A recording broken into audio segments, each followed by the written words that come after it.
There are no stars here, only dying suns and the whisper of gods. I was once a Jedi Master, a servant of balance, a keeper of peace. But in the void between galaxies, I found something that peace could never explain. Faith weaponized into madness, belief forged into steel. The Imperium of man, an empire of 1 trillion souls, worshipping a corpse upon a throne, each one armed with the fury of fanatics and the silence of obedience. Our order entered their realm as diplomats, seekers of understanding. We would leave as ghosts, consumed by a storm of divine hatred that no force could tame. There are no stars here, only the echoes of their death. We came seeking the truth behind a whisper in the Force, a faint ripple that should not have existed beyond the borders of our galaxy. I was Master Saren Vey of the Jedi Council, sworn to serenity, to reason, to the equilibrium of all living things. But when the message came, faint, fragmented, crying through hyperspace like a soul in torment, I felt something that no Jedi should feel. Fear. It was not a call for help. It was a warning. And still the Council sent me. We arrived at the edge of existence itself, where the laws of reality began to decay. The stars dimmed into bruised embers, their light swallowed by a pall of cosmic ash. There was no natural force flow here, only turbulence, waves of agony and worship tangled together like dying breaths. My Padawan Lara Sol stood beside me in the viewport, her eyes wide, her mind barely holding its calm. "Master," she whispered, "the Force feels sick." She was right. It was like standing in the shadow of something holy that had been burned, desecrated, and rebuilt from its ashes. The transmission had come from a system the droids labeled as Segmentum Solar. Coordinates impossible, as if written by madness itself. And yet, there it was, a pale world named Ophelia 7th, encircled by orbital cathedrals the size of continents. Our ship descended through a sky of incense smoke and firestorms, guided by beacons that glowed like dying halos. Below, I saw oceans of bone-white cities, millions of spires and statues reaching upward in supplication to a god that never answered. The air was alive with chanting, mechanical choirs singing hymns that reverberated through the hull. It was not music, it was indoctrination given voice. When we landed, the ground shook beneath us. A procession awaited, thousands of soldiers standing in perfect silence. They wore heavy bronze armor carved with wings and skulls, their eyes hidden behind red-tinted lenses. Between them marched robed priests whose faces were veiled in iron. One stepped forward, his movements ritualistic, his voice a rasp filtered through a vox grill. "You descend upon the Emperor's domain unbidden. You bring your witchcraft and call it peace." I bowed, speaking the words of the Republic, the language of diplomacy. But the title Republic meant nothing here. "We are Jedi," I said softly. "We seek understanding, not conquest." The priest's response was a sermon. "There is no understanding, only faith. And your faith lies in lies." They led us through their city, a labyrinth of devotion and decay. Statues of a golden figure loomed above every street, hands outstretched, eyes weeping molten light. The citizens prostrated themselves before us, not in reverence, but in fear. They whispered prayers as if our presence might summon divine wrath. Every wall bore words carved into the stone. "Suffer not the witch to live." My Padawan's hand twitched toward her lightsaber more than once, and each time I stayed her. "No violence," I murmured. "Not until we understand." We were brought to a cathedral that pierced the sky. Inside, the air was thick with incense and blood. Candles burned in millions, their flames trembling like imprisoned souls. Choirs of children, some human, some not, sang in perfect unison, their voices hollow, guided by servo skulls that drifted above like angels of bone. At the center of the grand nave stood a statue unlike the others. It was not stone, but gold, radiant and terrible, a man in armor, his face both divine and corpse-like. The priest knelt before it. "Behold the master of mankind," he said. "The God Emperor who sits upon the golden throne, whose light guides all." I reached out through the Force and recoiled. The statue was not inert. It was a conduit, a wound torn through the very fabric of the Force itself. Through it, I sensed countless minds, billions screaming prayers, millions dying in his name. And beneath it all, something stirred, something ancient and infinite, bound and enraged. The Force here was enslaved, chained to faith and fear. "Master," Lyra whispered, trembling, "this is wrong. It's like the Force is being eaten." I wanted to answer, but I couldn't. My voice failed me.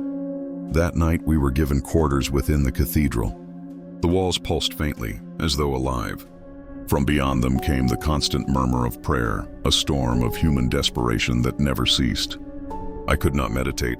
Every attempt drew me deeper into the psychic abyss that was this world. The Force cried out, echoing through my bones with a single word: run. I rose, pacing the chamber.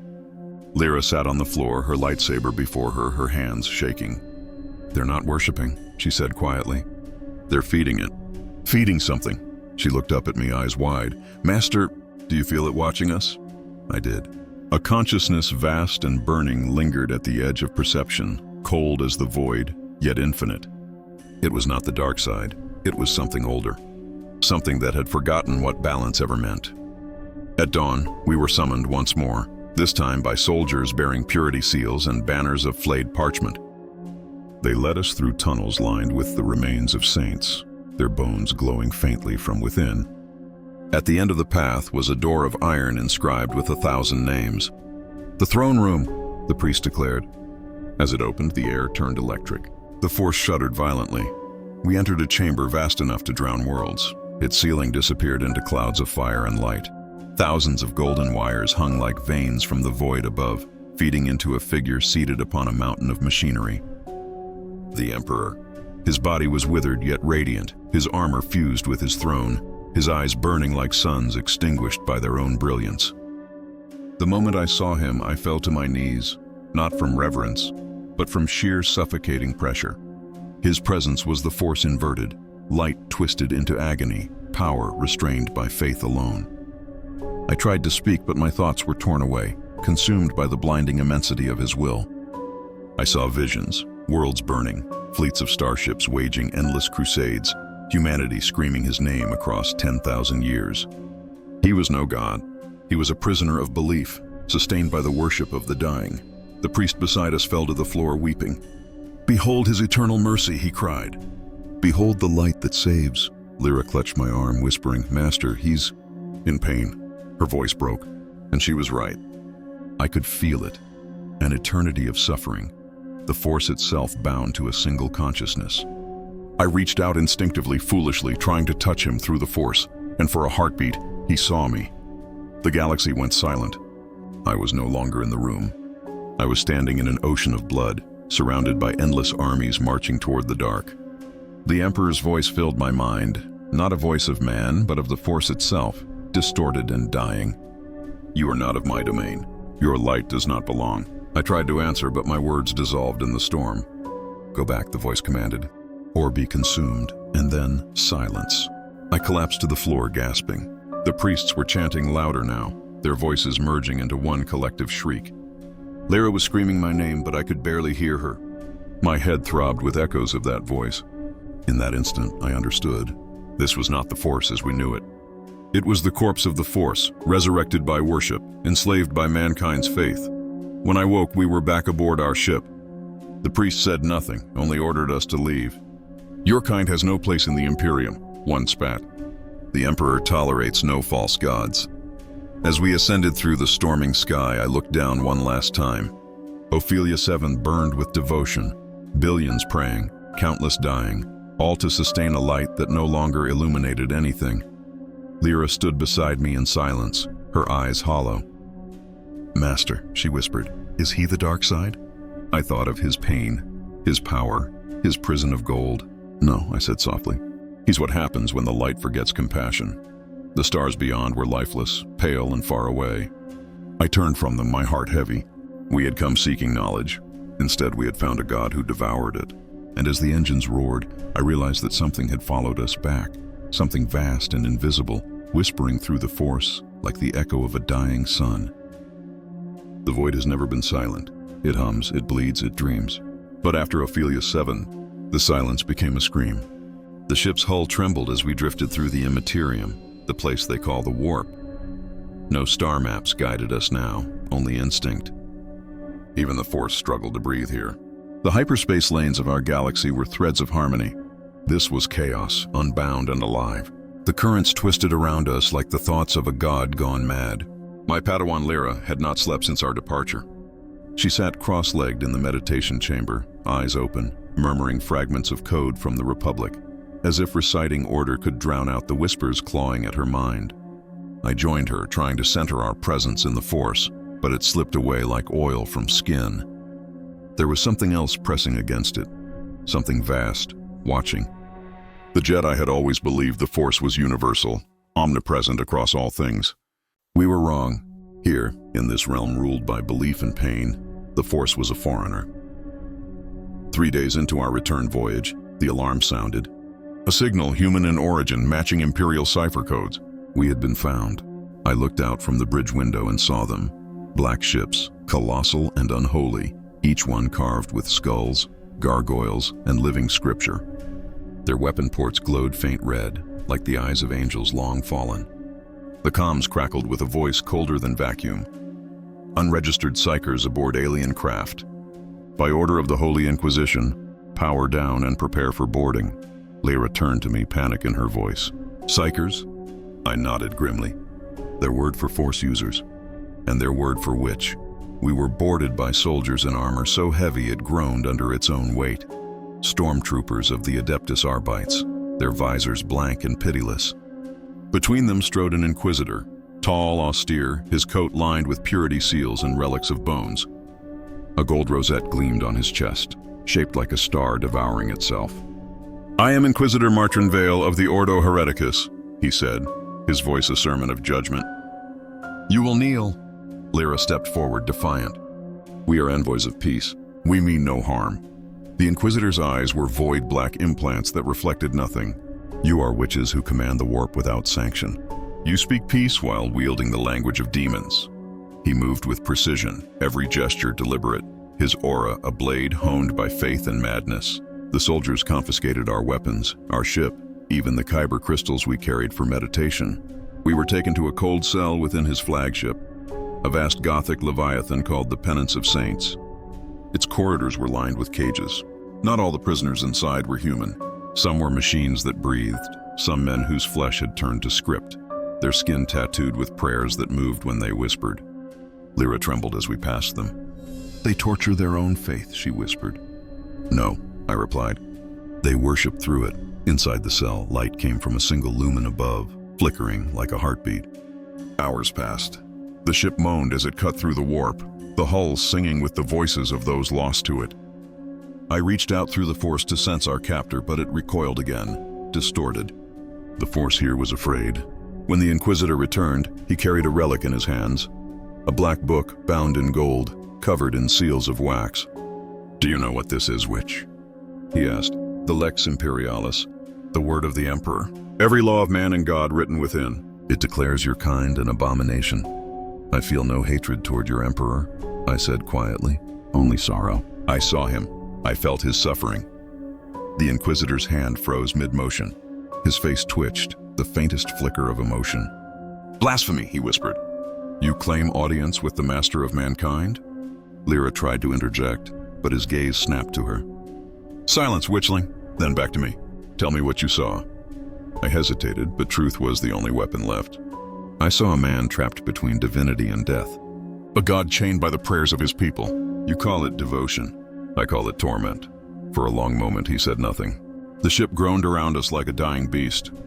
Then he spoke, voice low, trembling with something beyond anger, fear. If what you say were true, if he suffers, then all that we are collapses. The Imperium is faith. Faith cannot endure doubt. His words carried the weight of 1 billion souls clinging to illusion. I almost pitied him, almost.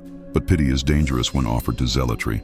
He ordered Lyra taken to interrogation. No, I shouted, breaking my calm. The stormtroopers seized her, dragging her down the corridor. I heard the crackle of psychic null fields activating, their crude technology to suppress what they did not understand. I was left alone, wrists bound by chains that burned like holy fire. The Inquisitor leaned close, his breath like cold incense. You speak of compassion, Jedi, yet you consort with the warp's corruption. The Emperor's light burns all lies away. He turned to leave, pausing only once. Pray that your Padawan's soul is pure enough to survive his truth. Time fractured. Hours became days, or maybe minutes. The warp outside howled like a starving beast. I felt Lyra's pain echo faintly through the Force, needles, psychic intrusion, her fear a beacon in the dark. I tried to focus, to send her calm, but something interfered. A pressure like gravity pulled at my mind, and then I heard it again, the voice. "You should not have come." It was the same voice that spoke through the Emperor, vast and hollow, stretching across reality. "You trespass in a realm not made for balance. Here, only faith endures." The walls melted into gold and shadow. I was somewhere else, an endless desert of bones beneath a sky of burning scripture. The Emperor's throne loomed on the horizon, vast as a mountain, weeping light, and around it knelt humanity, countless and blind, chanting prayers that became chains. I saw Lyra among them, her face gone pale, her eyes empty, whispering words not her own. I ran to her, but the sands turned to hands, pulling me down, burying me alive. And from beneath the surface came laughter, not mocking, but triumphant. "This is their salvation," the voice said. "Suffering is faith. Faith is eternity." When I awoke, I was on the floor of the cell. My chains were gone. The lumen flickered, dying. In the distance, alarms blared. Something had gone wrong. I staggered to my feet, dizzy, reaching through the Force. Yes, it was faint, but there. A disturbance, a rip. The warp was bleeding into the ship. I followed Lyra's presence down the corridor, through smoke and screams. Servitors flailed as demons clawed their way through reality, born of fear and prayer made flesh. The ship had become a cathedral of insanity. I found her in the interrogation chamber, surrounded by psychic null cages, her body trembling, her eyes glowing with pale blue fire. The Inquisitor stood before her, bleeding from his eyes, chanting litanies even as the air burned. She opened the veil. He gasped. She called to it. I stepped forward, reaching out. Lyra listened to my voice. She turned to me slowly. Her face was streaked with tears and something else. Awe. Master, I saw them. The ones beyond the Force. They're hungry. The Inquisitor raised his weapon, a relic pistol carved from the bones of saints. Witchcraft, he roared. You bring damnation aboard. Before he could fire, the floor split open. A hand of living shadow reached out, dragging him screaming into the warp. The room erupted in light and ash. Lyra collapsed. I caught her, cradling her as the warp storm swallowed the ship. Around us, reality screamed. Through the chaos, I heard the voice again. Fainter now, almost gentle. Leave this place, child of light, before your faith becomes like theirs. I activated the distress beacon, a futile hope in the void. The penance of saints began to tear apart, its hull unraveling into prayer and fire. I closed my eyes, reaching out with the last of my strength, wrapping Lyra in the Force, anchoring us to something beyond the madness. When the light died, we were adrift once more, alone among dead stars. The ship was gone, the Inquisitor, his men, the demons, all consumed. Only silence remained. Lyra stirred weakly, whispering, He spoke to me, Master. The Emperor, he told me. The Jedi must kneel. Her words cut deeper than any blade. Because even now, even after everything, I could still feel his presence, distant, patient, waiting. And for the first time in my life, I wondered if he was right. When I was a child on Coruscant, the Jedi Temple would hum at night. I remember lying awake, feeling the living pulse of the Force in the walls, the echo of millions of voices united in calm. That harmony is gone now. What hums around me is not life, it's machinery. Vast, endless, alive in ways it should not be. The wreckage of the penance of saints drifts through the void, its hull torn apart, its cathedral split open like the carcass of a dead god. And yet, it breathes. I hear it in the metal, faint whispers moving through the decks, as if the ship itself mourns. Lyra lies unconscious beside me, her pulse weak, her mind buried somewhere between nightmare and death. I wrapped her in the Force, but even that light flickers here, smothered by something colossal. We survived the warp's hunger, though I do not know how. Perhaps we were spared, or perhaps we were claimed. I wander through the shattered remains of the vessel, guided by the glow of emergency lumens and the distant toll of bells that should not exist in vacuum. Each corridor is a shrine, blood frozen into scripture, statues of saints with melted faces staring toward invisible heavens. Sometimes I glimpse movement in the distance, silhouettes crawling along the walls, whispering prayers backwards. I tell myself they are tricks of the light, The force feels fragmented, echoing off unseen minds. I reach out and I feel it. The Emperor's shadow. Watching. Waiting. I find the Inquisitor's chamber half collapsed, the relics within scattered like bones after a storm. His body is gone. Only his rosette remains, cracked down the center, humming faintly with residual energy. As I touch it, the world folds inward. Suddenly, I am no longer aboard the ship. I am inside something far greater.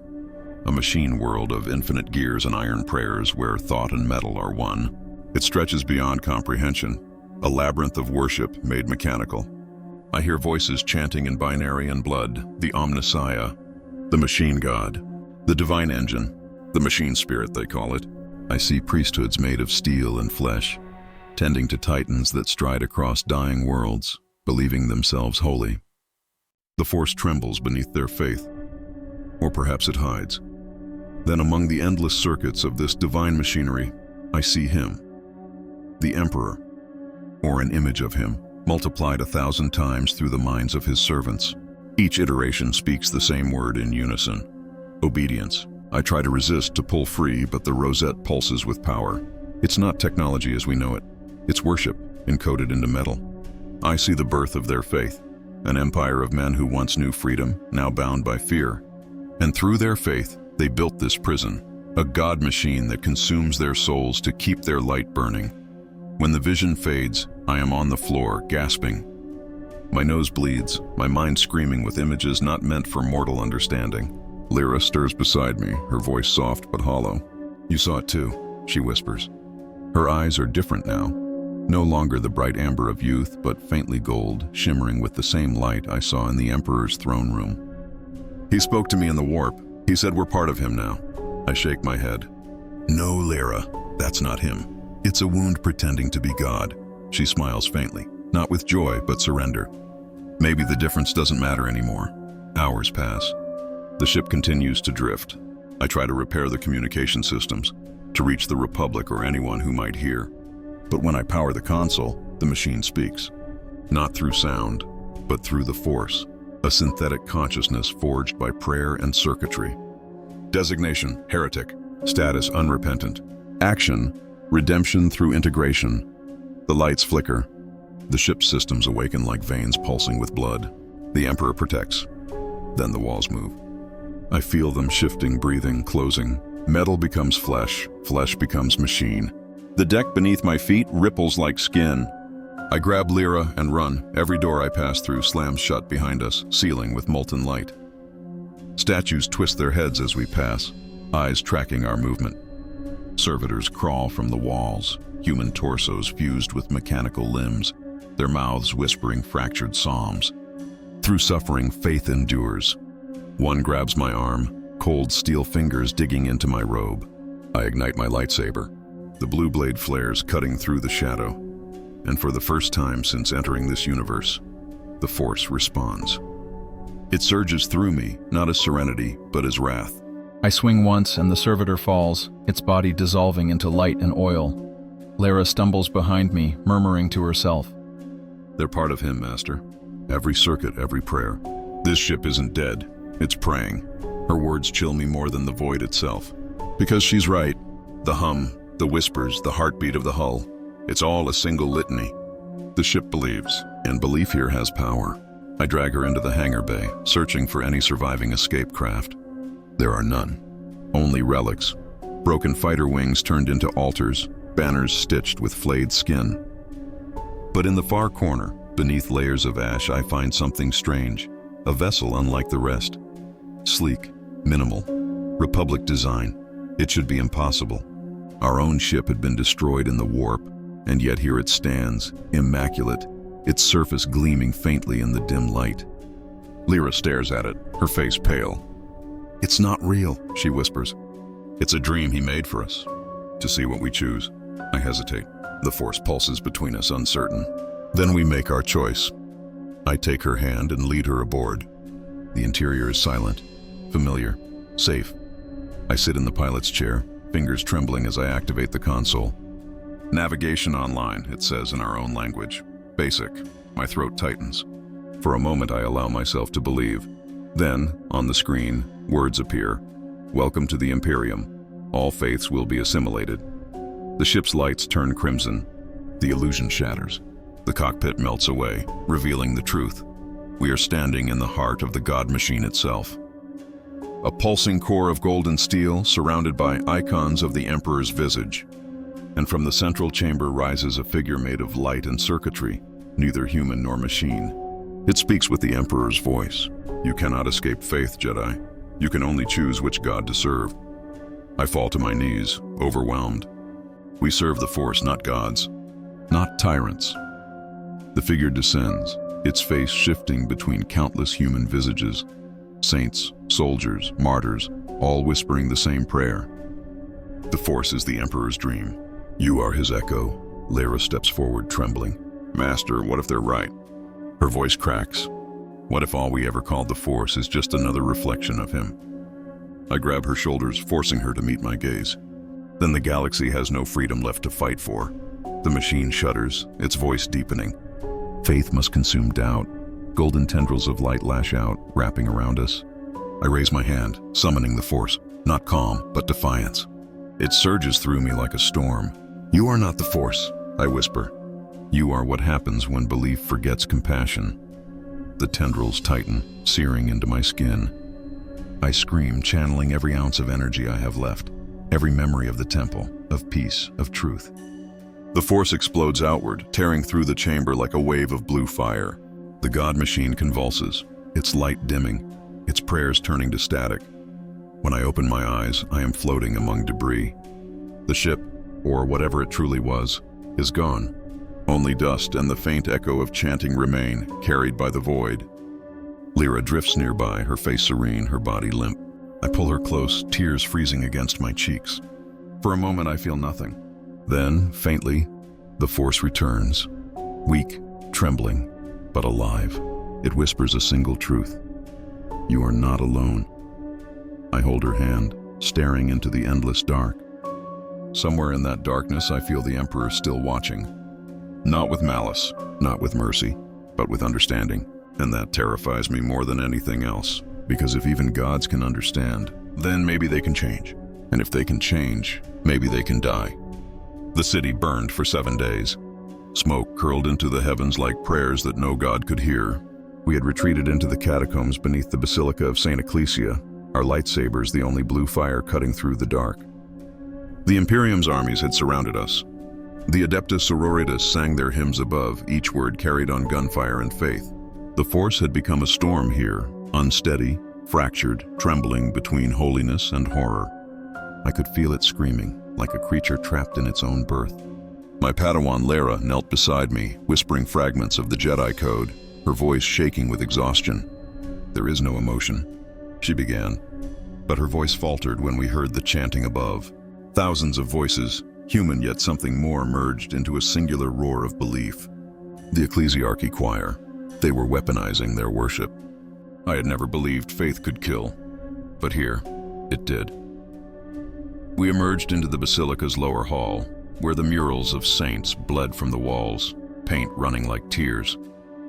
Every image depicted the Emperor as light incarnate, his hand stretched toward supplicants whose faces were melting with devotion. The Force trembled in my veins, trying to reconcile what it felt with what I saw. In the far corner, a man lay bound to an altar, an Imperial psyker. His eyes were gone, replaced by golden fire. I reached out to him through the Force, but his mind was a labyrinth of screams. You should not be here, he whispered without moving his mouth. He sees you, I froze. Lyra looked at me, confusion in her eyes. Master? She asked. But before I could speak, the walls began to hum. Every candle flickered and the air turned to static. The psyker's body convulsed, arching backward as radiant energy burst from him in a wave of agony. The Force shuddered. My vision was drowned in gold. When I awoke, I was somewhere else. A vision, no, a memory carved from someone else's mind. I stood in a vast hall of marble and bone surrounded by armored giants. The Custodes, I realized.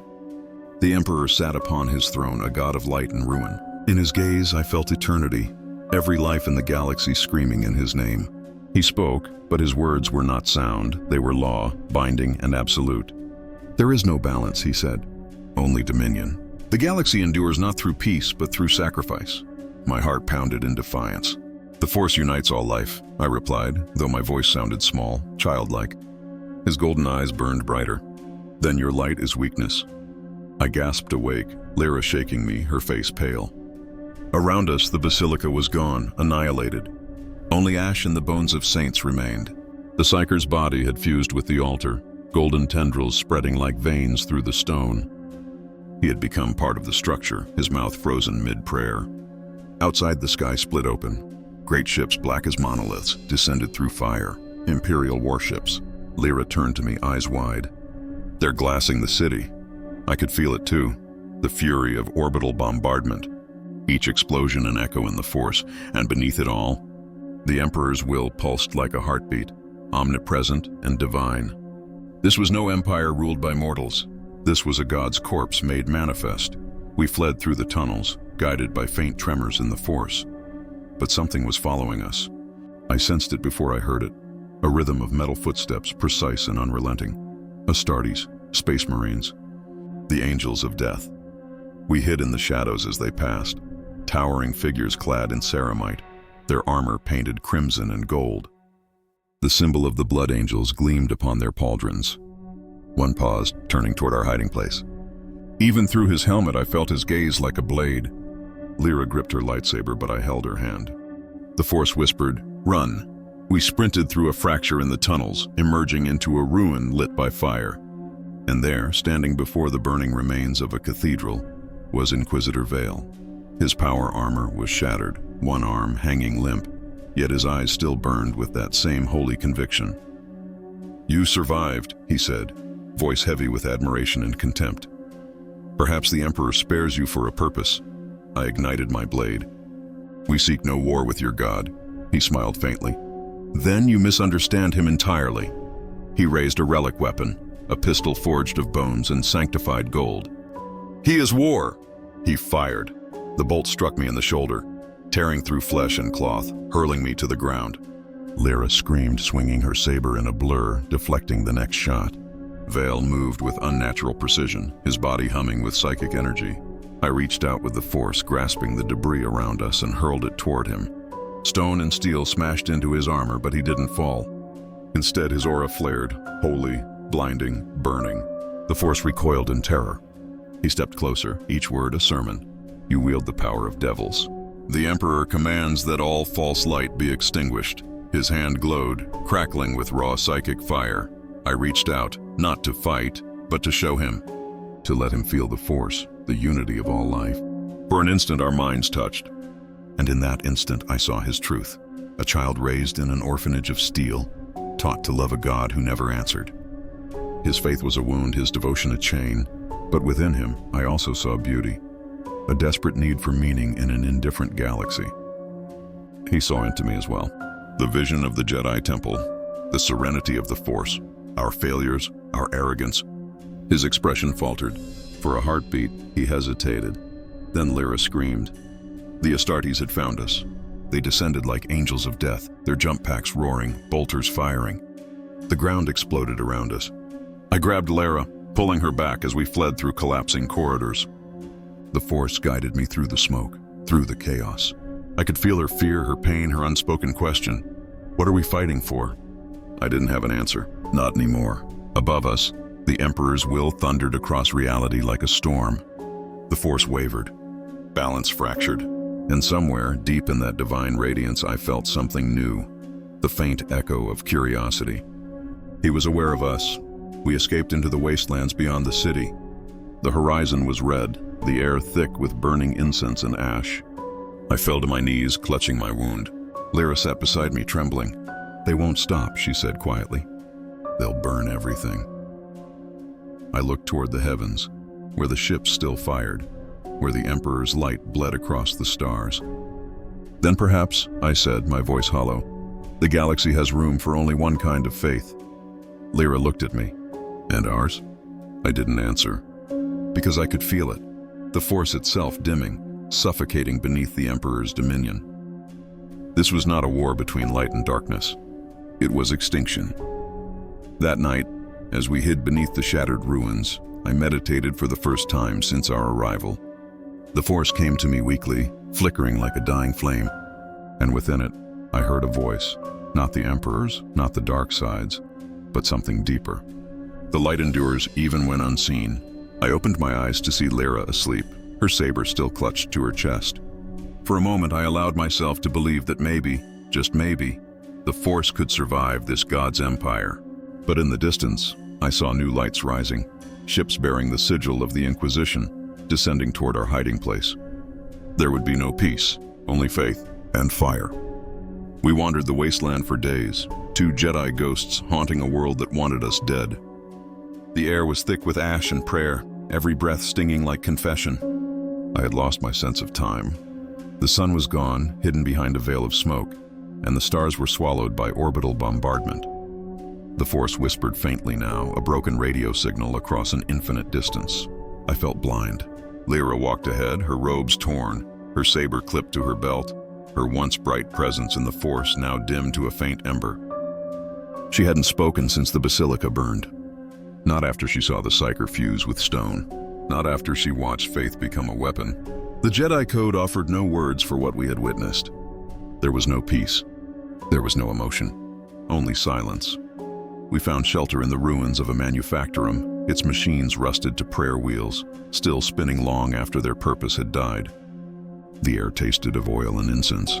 Every wall bore the same inscription, written in a dozen languages: "The Emperor protects."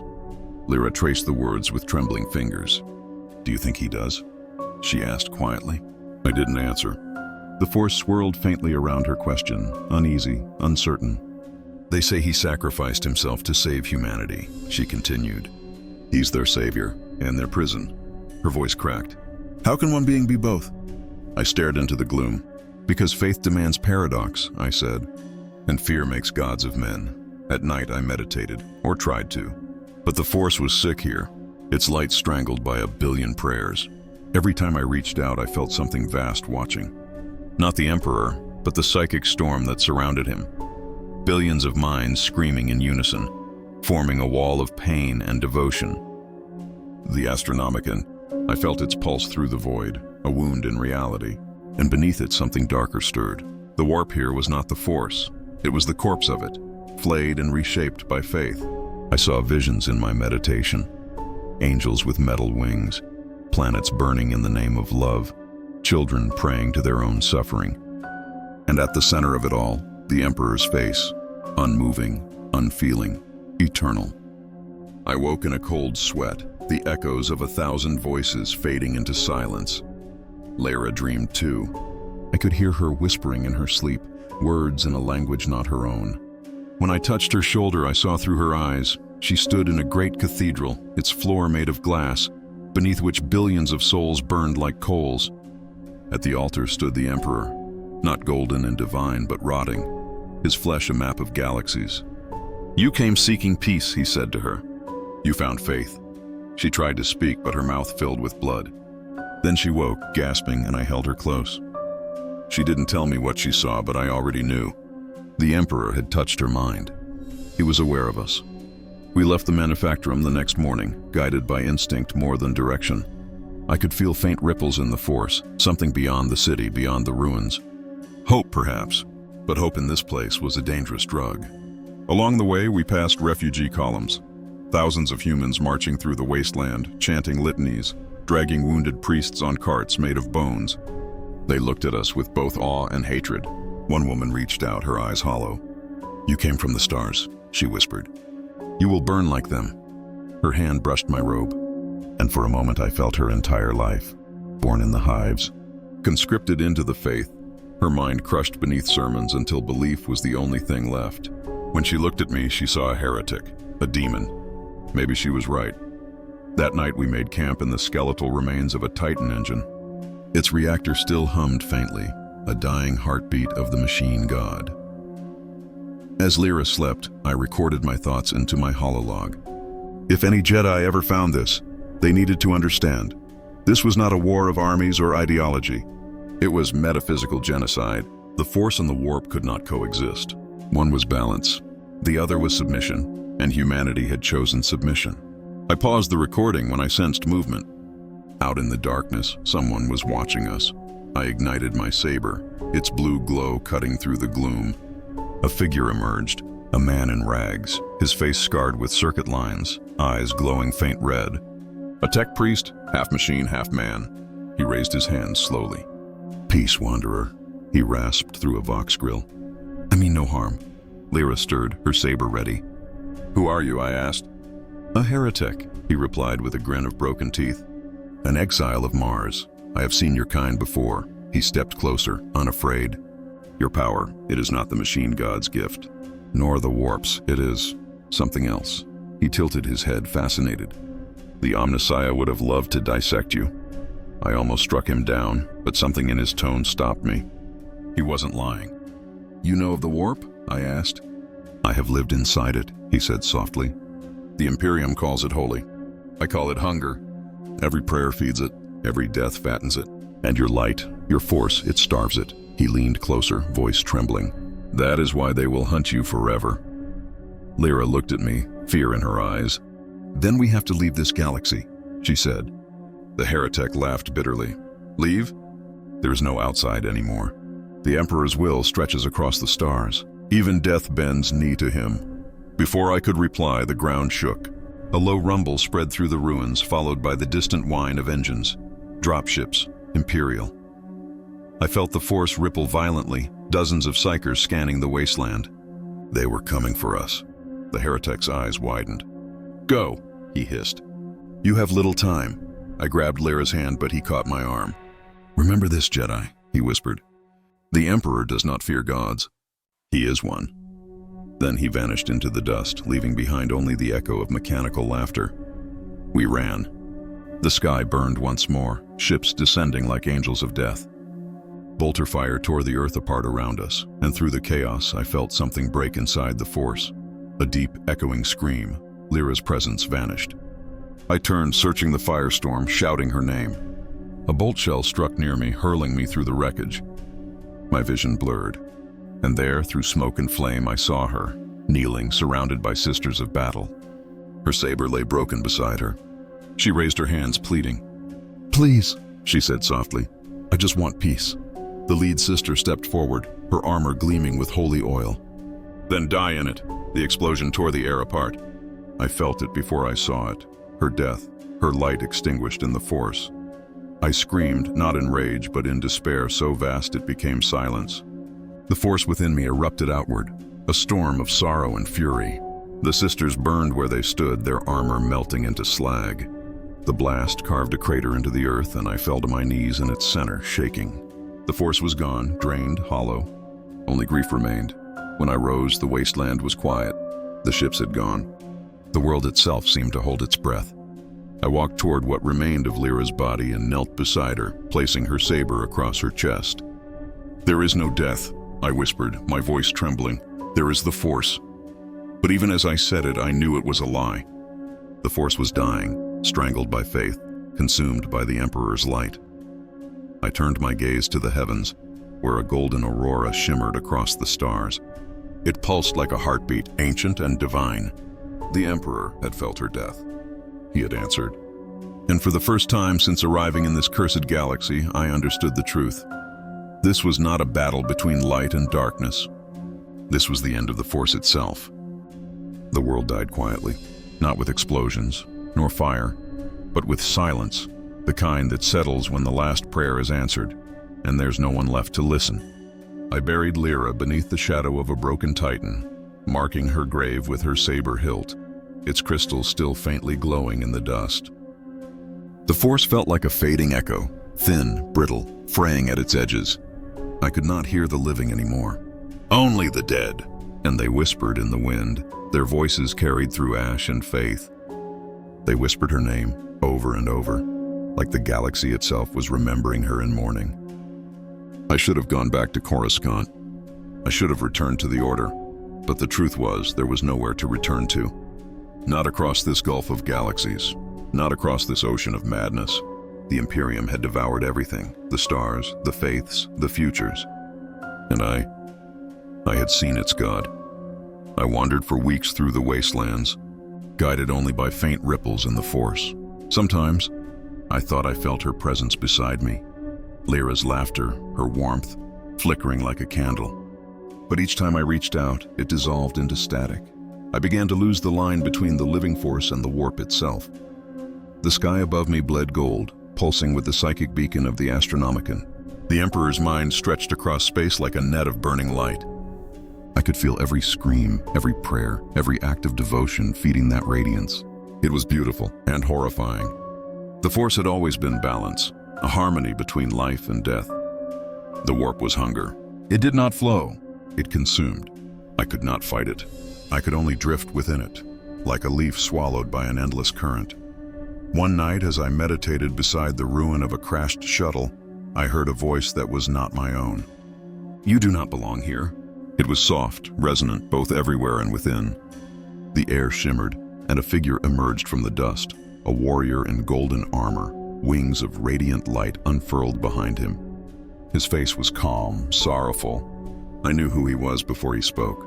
Sanguinius, the angel, slain long ago at the siege of Terra, yet still alive within the Emperor's will. His form flickered like memory. "Your presence disturbs the balance," he said gently. "This galaxy cannot bear two truths." I bowed my head. "Then destroy me." "Your Emperor has already taken everything." His eyes dimmed. "He does not command me." "Not anymore." I stared at him, confused. "You defy him?" Sanguinius looked toward the burning horizon. "Defiance is meaningless, but even gods dream, Jedi, and in his dreams, he remembers light." He turned his gaze upon me. "You are a fracture in his vision, a reminder that once, long ago, humanity touched something purer than faith." I felt tears on my cheeks, an emotion I hadn't known I still possessed. "Then let me leave. Let me carry the Force back into the stars." Sanguinius shook his head. "You cannot. The moment you crossed the veil into this galaxy, your destiny became his. The Emperor has seen you, Sarenve, and he has chosen to understand you." A tremor passed through the ground. The sky ignited. A golden light descended from orbit, not like fire, but like revelation. It wasn't ships, it was thought, manifest, the Emperor's consciousness bleeding into the material world. I fell to my knees as the Force howled in terror. Every molecule around me vibrated with his presence. The air turned to glass, the dust to light. My mind shattered into fragments, each filled with visions. I saw Terra, the golden throne, the endless tides of pilgrims, the priests feeding the Emperor with their souls. I saw the Chaos Gods recoiling from his radiance, screaming his name in both reverence and hatred. I saw humanity's future, one of eternal worship, where freedom and knowledge were replaced by obedience and faith. And I saw him at the heart of it all, the Emperor, no longer man, no longer God. A being of will so vast that even the Force bent to it. I screamed, but there was no sound. The Force surged within me, clashing with his divinity. The two currents collided, a universe of balance against a universe of domination. My body burned, my mind dissolved, and in that infinite second, I saw his eyes. They were not cruel. They were not kind. They were tired. A being who had given everything and found only endless servitude. "We are not enemies," his voice thundered through eternity. "You seek balance. I seek order. Both are illusions. Both are chains." His light pierced me, flooding my soul with unbearable clarity.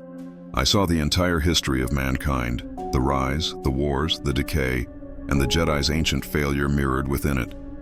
We had both believed that peace could last. We had both been wrong. I fell into darkness. When I woke, I was aboard a ship I did not know, drifting among the dead remains of a fleet. My wounds were gone. My saber was beside me. The air was still. For a long time, I thought I had died.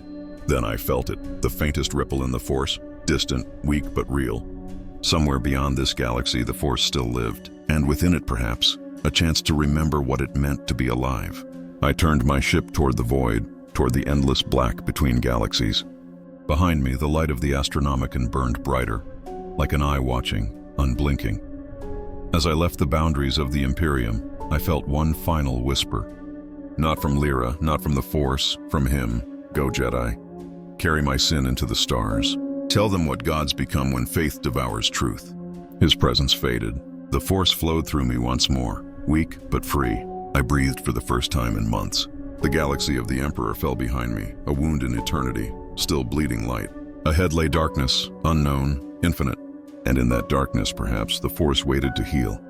I closed my eyes and whispered into the void. There is no death. There is the Force. But this time I understood what it meant. Not a creed of peace, but a promise of endurance. For even in the shadow of gods, the smallest light still dreams of dawn.